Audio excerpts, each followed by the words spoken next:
Hello, hello. Good morning, good afternoon, and good evening. Welcome back to Mostly Accurate, the show where we sip the tea, spill the chaos, and dive headfirst into the wildest, weirdest, and sometimes most horrifying stories you didn't know ever existed until now. I am your host, Monica, and today's episode is a smorgasbord of true crime, small town madness, and everyday chaos of parenthood. As always, we are starting off in California with a socialite who apparently thought hiring a hitman was a reasonable solution to marital problems. Spoiler alert, it wasn't. And things went really very wrong, like very wrong.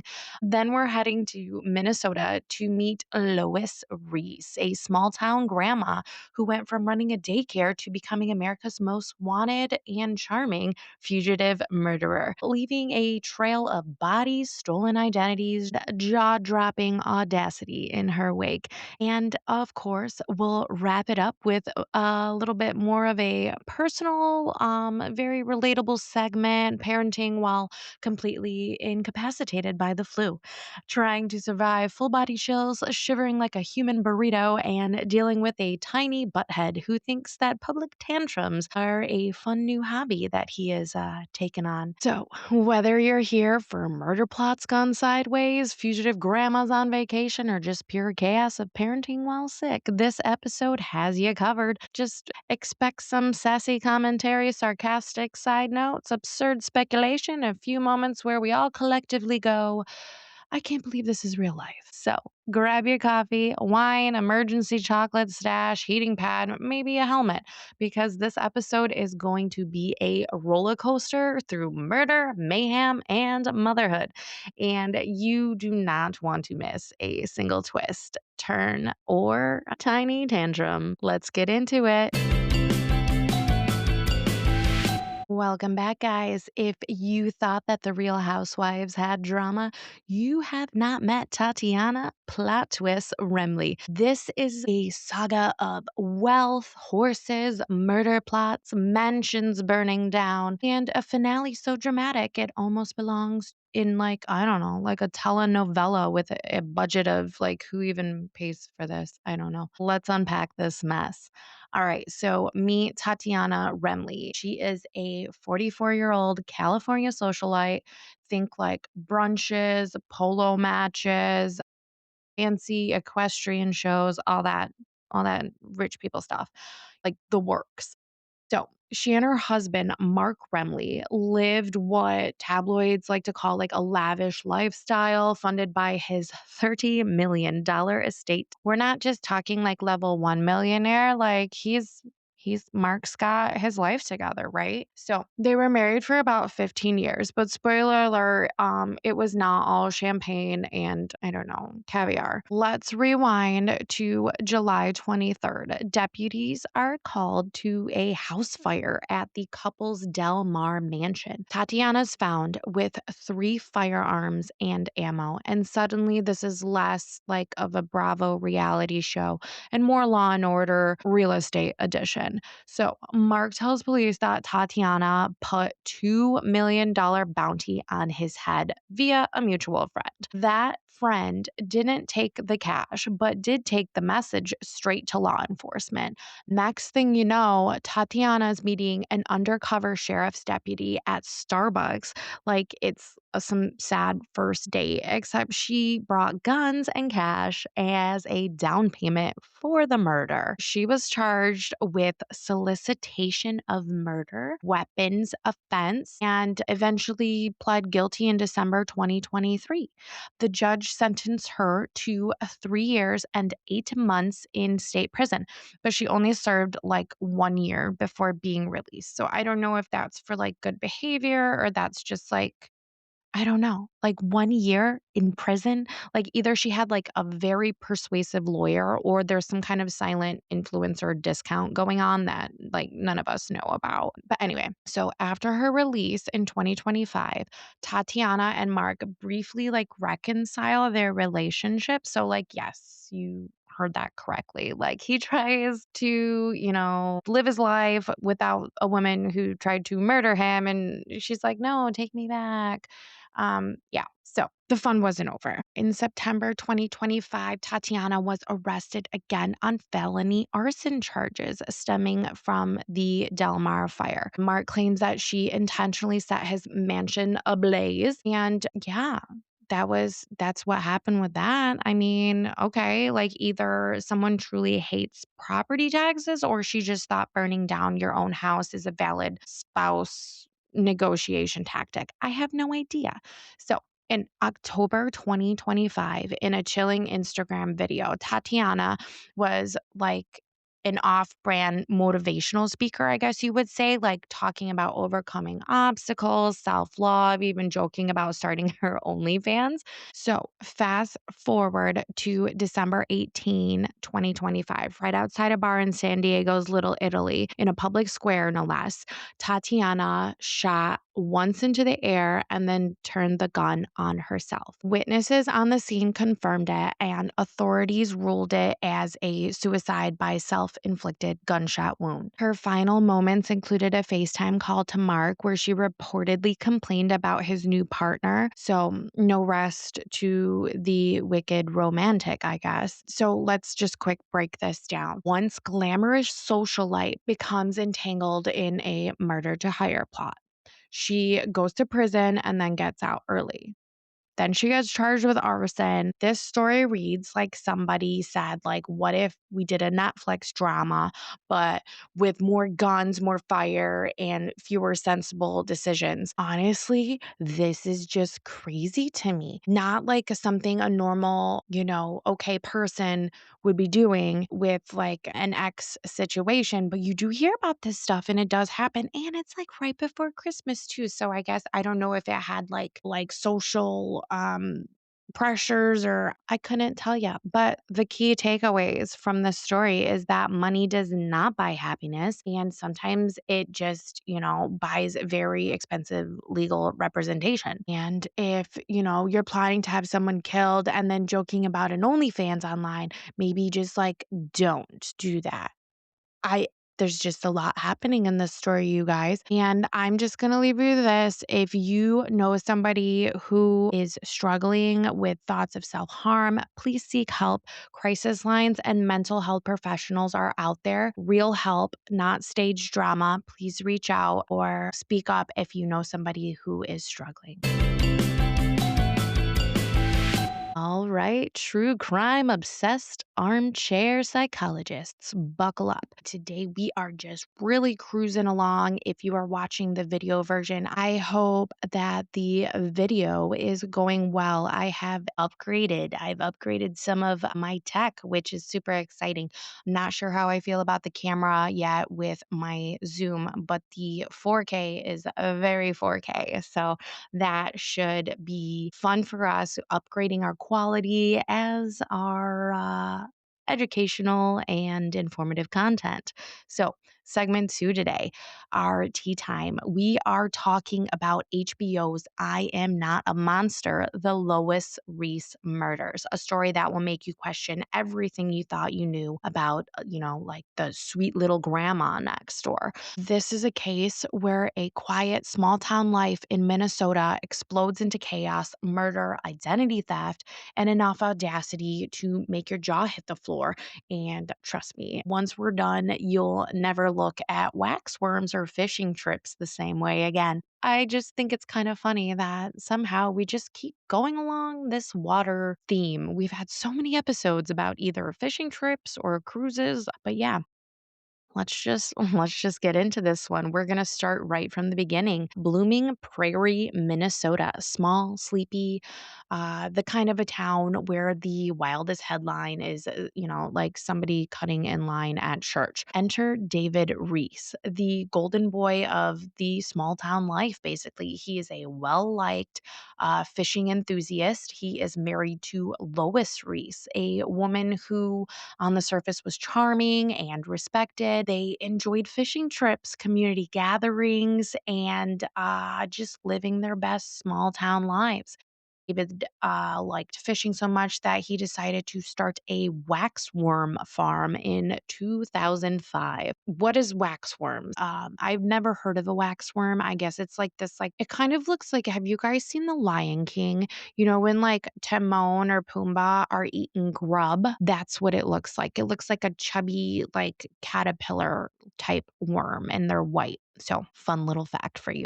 So, yeah, anyway, David, he is a businessman. He ran this farm for fun and profit. Like, it was like a hobby that he turned into a business opportunity, kind of like this podcast. It's my hobby, and someday I hope to turn this into my business. But we'll see how that goes, if it works out, if it doesn't, if you guys keep listening, if you like what you hear, please comment, like, and let me know. Anyway, back to our story. So, David, he basically turned this idea of entrepreneurship into a breeding worm and fish and bait farm. So, yeah, he was living the dream. And that's awesome. So let's fast forward to March 12th, 2018, Monday. It's a payday. Lois shows up at David's wax worm shop looking like chipper, but not like chipper for Lois though, okay? And she tells everyone like, I'm fine, but David's sick today. And at first, like, nobody really thinks much of it. But by Thursday, David is still absent from work. Lois repeats the same story. You know, he's still sick, yada, yada. His texts are kind of weird because his employees start texting David, and usually, like, casual and friendly texts are now scrambled, strange, and, peppered with emojis, which is really weird. And if he's trying to signal something, like maybe that's his way of doing it, but it just seems strange because David typically texts like voice to text, which is what I do. So half the time, my text messages don't make sense either, but they are well written with punctuation. Punctuation is very important, kids. I feel like it's a forgotten art. Anyway, back to the story. So the following week, David remains missing. Like, he's still gone. So Thursday rolls around, and he had some like fishing tournament that he needed to go to. And some of the employees like spot Lois driving David's Cadillac, which could be super strange, but also, like, if he is sick, then maybe Lois is just taking the Cadillac to, I don't know, get groceries or like medicine or something, right? So this is when David's business partner calls the county sheriff because he's like, this is just like so weird. Like, I actually haven't spoke with him on the phone. This is his business. It's just like the whole thing is just really fishy, right? So police show up. There's no answer. The bathroom window is open, which is like super weird, like in freezing Minnesota weather. It's just doesn't make sense that your window would be open. Like, Minnesota's kind of like Michigan in the sense, like, it gets really cold here. The only time I'm opening a window is if we're like, I don't know, cooking steak on the cast iron or something and it gets too smoky in the house. Like, that's the only reason that my window is going to be open in the wintertime, unless Jameson just like leaves the window open, to which I freeze to death in the middle of the night, but whatever. So police go up to the window and they kind of like peek in, and it's the bathroom window. And what they see under a blanket on the bathroom floor is David, and he's dead. He's been shot twice, once in the heart and once in the back. At this point, he has been dead for 12 days, you guys. The ceiling vent was on. There was like Febreze nearby, and classic Lois, even death has to smell fresh. You know what I mean? So she had put towels under the door, like where the door frame is, and I'm assuming that's to mask the smell. And a 22 caliber shell casing is found at the scene of the crime, because nothing screams small town joy like a murder under a blanket in a Febreze haze. So yeah, this story just keeps getting weirder and weirder, and Lois is nowhere to be found. So days later, Lois becomes a person of interest. Surprisingly enough, she's not like immediately wanted for murder, just like theft, okay? The theft is for cashing over $10,000 in checks from David's personal and business accounts. The town begins, like, obviously like whispering because it's a small town. They're speculating, they're trying to make sense of this this like perfect little suburban life unraveling. For 11 days, you guys, Lois just lives. She's eating, she's sleeping, she's acting like a normal citizen while there's a corpse in her bathroom. This is where the public starts questioning, like, was she psychotic, cold blooded, a little bit of both? I don't know. It kind of seems that way. You would think if you just like murder your husband and then just continue on making dinner and just going about your life. And, locals are remembering David as a hot headed but well liked man. Lois was respected for her daycare work.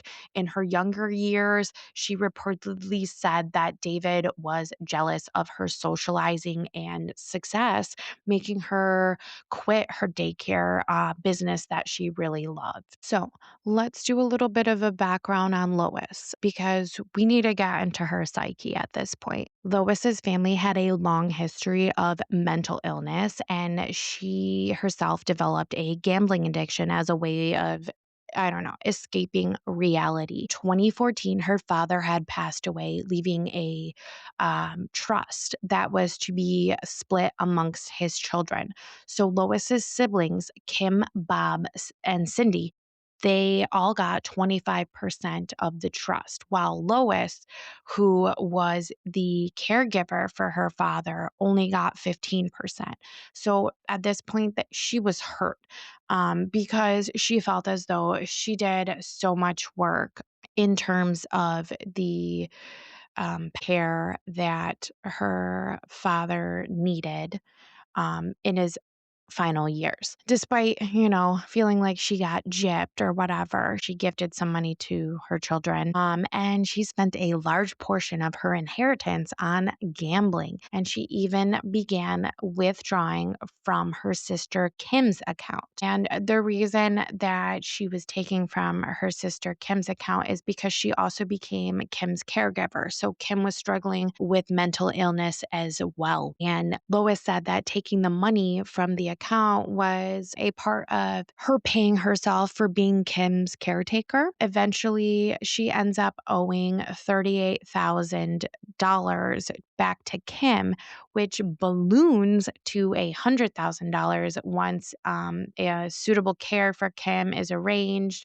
So Kim was actually living with David and Lois at the time. And David just kind of got sick of it. He wanted his wife back, is what a lot of people speculated. At least Lois says that her taking care of her sister was taking away from David being cared for. Putting Kim into a home and everything was a costly endeavor at that point. So basically, there was just a lot of turbulence in that relationship because if you can imagine, your wife has just spent her entire inheritance on gambling and then started I don't know, just taking money from the bank of her sister at this point, and 38,000 turned into 100,000 that she can't pay back. There's a major buildup of issues happening between Lois and David. So then comes this climactic moment. Lois claims that one day while driving home from her children's sporting event, David is arguing with her. They're bickering back and forth, and they get home, and David handed her a gun and told her to kill herself. And what does Lois do? She shoots him instead. Boom. Heart, back, meticulous, calculated, shocking, and then she drives off towards Florida, seemingly zoning out along the way.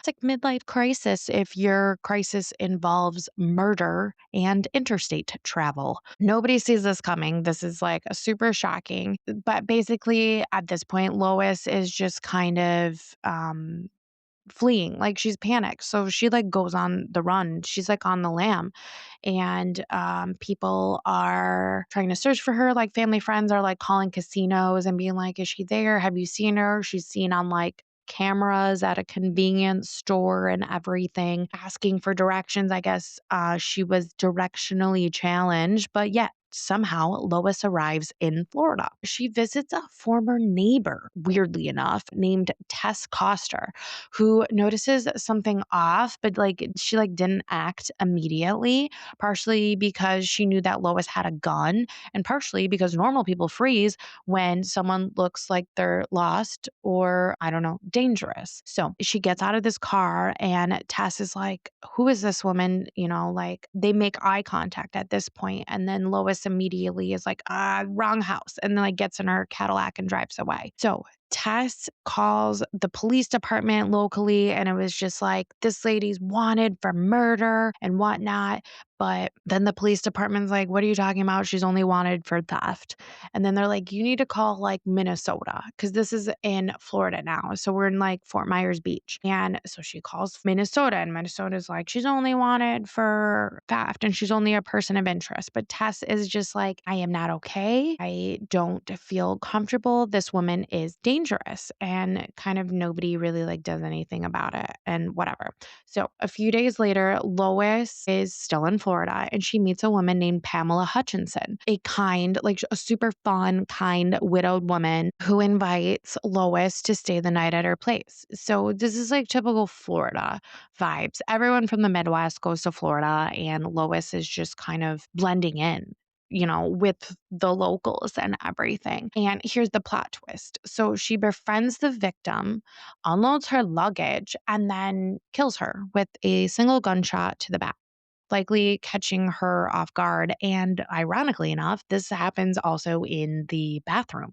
So Lois steals Pam's car after the murder, her checkbook, and her personal items, and then just flees. She's gone. She's a thoughtful murderer, though, right? Because, she did kind of the same thing. She befriends you. She tries to put towels under the door after she murders you, and then she just takes off. Kind of impressive if it wasn't horrifying, because obviously Pam didn't see this coming either. So Lois continues fleeing, adopting an alias LaDonna, which I think she just totally messed this one up. I think when she got to her new destination, somebody's like, "What's your name?" And then she was probably like, "La," and then realized if I say Lois, then they're probably gonna catch on because I'm on the news at this point because I just murdered somebody. So she's like, my name's La Donna, like Madonna, but La Donna. Anyway, she's blending in as a tourist on South Padre Island. She meets new friends, bonds over widowhood, enjoys the beach, and acts just like another small town retiree.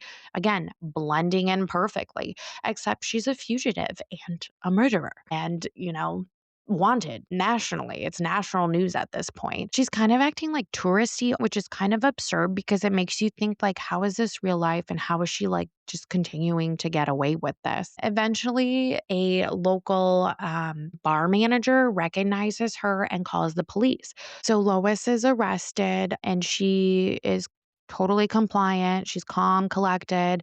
In her bag, weird enough, her go bag is Pam's towel, one of the towels from Pam's room where she murdered Pamela, her sunglasses. So she took a trophy, maybe, I don't know, mentally ill, possibly. Either way, the myth of killer grandma is highly accurate at this point. Lois has been caught. She pleads guilty to Pam's murder. She gets life in prison. At David's murder trial, she sticks to her story that he handed me a gun and told me to kill myself. I blacked out. She claims remorse for both murders, though the audience may not really be buying this whole I blacked out, I don't remember what happened, blah, blah, blah, blah. You can't just claim you don't remember what happened. You're a murderer. But then also there's a long history of mental illness in her family. So maybe, possibly, I don't know. There's some truth to what she's saying. Tragedy just continues, though. So her son, Braden, dies of an overdose shortly after she's been imprisoned. This, which is likely fueled by also addiction, because that ran in the family along with the mental illness and, the public spectacle surrounding his mother at this point. So Pam's ashes are eventually scattered in the Atlantic, which her family lovingly did this. This is what Pam would have wanted. And then David is buried, and his grave is often decorated with gone fishing signs, which is totally cute and memorable and a way that the community remembers David. So it's like a small town tribute to a man who never deserved the chaos that Lois unleashed at that point. Let's just talk about some takeaways from this story, you guys. The HBO's documentary basically portrays Lois as a small town sweet grandma slash criminal mastermind slash tourist slash gambler. Between mental illness, family trauma, gambling, jealousy, and just the audacity of the whole situation. It's one of those true crime sagas that leaves you asking, was she mentally ill? Maybe. Did she know what she was doing? Probably. Could anyone have predicted this? No, not unless like you read her bank statements and watched her closely for years or were her therapist, possibly. I don't think anybody could have predicted this. So next time, your grandma asks you to borrow her car keys, maybe just hand her a knitting kit instead. That might be safer. All right, guys, welcome back. Mom moment time. Let's face it, we've all had a week where you think you're dying, but still have to parent like a functional human. So this week, I got hit with this 24-hour flu. And it was not just like a cute sniffle. It was like full body chills, shaking so hard that my teeth were chattering, like I was running from somebody in a horror movie or something. I had no fever, but a splendid headache that felt like my brain was trying to escape through my eyeballs. I did the classic sick mom layering technique, like hoodie, sweatpants, comforter, blanket, heating pad. Basically turned myself into a human burrito and went to sleep that way. And there I was, shivering in bed, staring at the ceiling and praying that I was not dying. And for maybe just 5 minutes of uninterrupted peace or sleep, now enter Jameson, the absolute legend.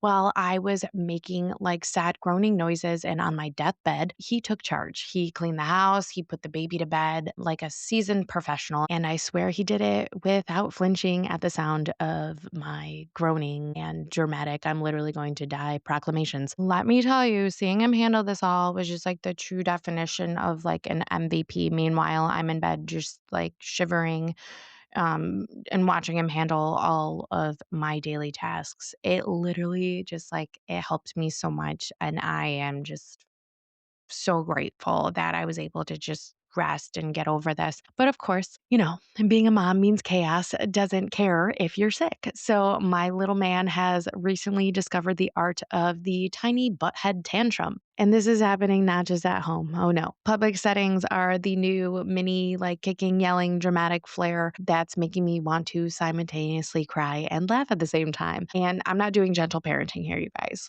Not at all. We're running a zero tolerance policy for public meltdowns. And I'm trying to teach him that tantrums accomplish nothing except for maybe a few embarrassed glances from strangers.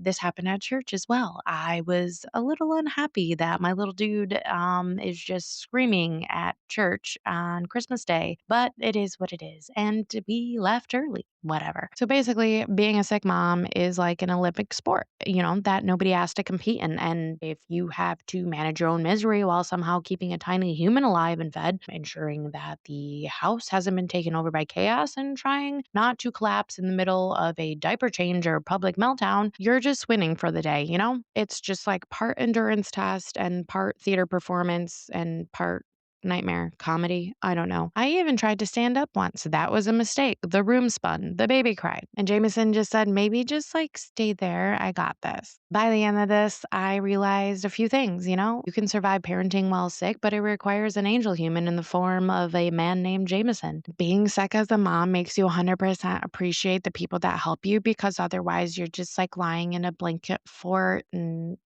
counting the amount of tissues that you've used that day, and that tiny butthead tantrums are inevitable, but you will survive. So, to all the sick moms out there, you're warriors. And to all the MVP partners, children, and friends who step up, we see you, we love you, and we will remember this forever.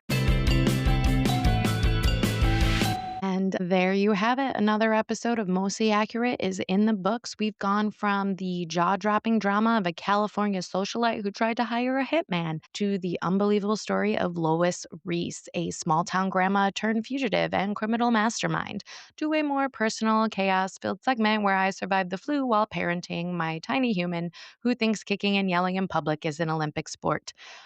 We've laughed, we've gasped, we've rolled our eyes so hard that we might have strained something. And through it all, I hope we've been reminded that sometimes life is messy, humans are unpredictable, and being a parent, even when sick, is basically a full contact sport that nobody trained you for.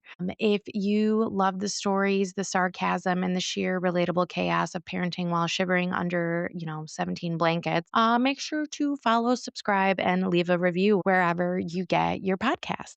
Share it with your friends, your mom, your neighbor, anyone who could use a reminder that sometimes the world is ridiculous, terrifying, and hilarious all at once. And parenting while sick is simultaneously exhausting, hilarious, and humbling. But at the end of the day, we survived, we laughed, and sometimes even a little bit of learning that we did goes a long way. So stay sassy, stay curious, stay caffeinated, or wine fueled, whichever keeps you alive. And know that no matter how chaotic the world gets, at least you didn't have to deal with all of today's insanity at once. Or maybe you did. And that's why you're here. Either way, welcome to the club. All right, guys, that's a wrap. I'll see you next time. Okay. Love you. Bye.